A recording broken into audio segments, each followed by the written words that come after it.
Сәлем достар, чума ауруы, немесе қазақша айтатын болсақ, оба ауруы. Бұл ауру 14-15 ғасырларда қатты тараған болатын. Ал ол уақытта оба ауруын емдей алатын дәрігерлер өте аз болды, тіпті болмады. Сол себепті обадан миллиондаған адамдар өлді. Біз бүгін сіздерге бұл аурудың бар шындығын және оба дәрігерлері туралы айтатын боламыз.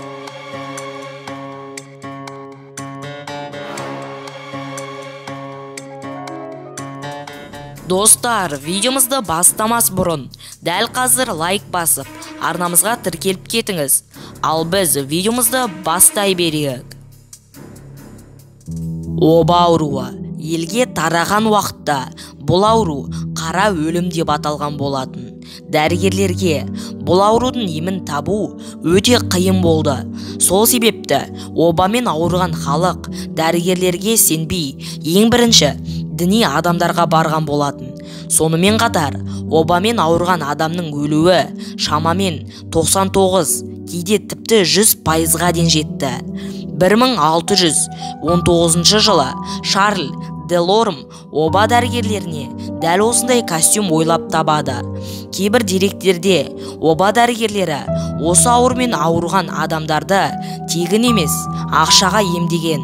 Көбіне олардың басты мақсаты тек аурудан өлгендерді өзен көлдерге лақтырып немесе өртеу болды. Ал бай адамдар оба дәрігерлерін ақшаға жалдады.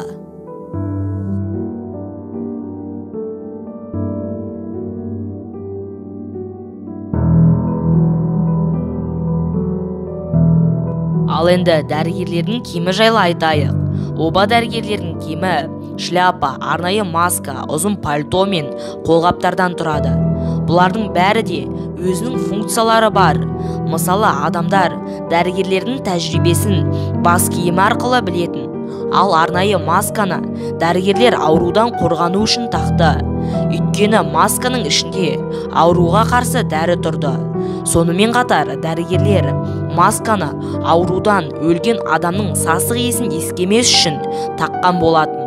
Ал пальто мен қолғапты ауру жұқтырмас үшін тақты. Себебі оба ауруы адамның киімінен, демінен, ұстаған затынан жұғады. Ал олардың таққан пальтосы мен қолғабы қалың және арнайы майлар жағалған.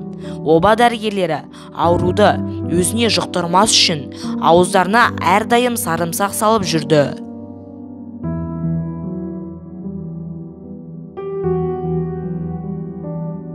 Достар, осымен біздің видеомыз аяқталды. Егер де сіздерге осы видео ұнаса, дәл қазір лайк басып, арнамызға тіркеліп, қоңыраушаны басып қоюды ұмытпаңыз.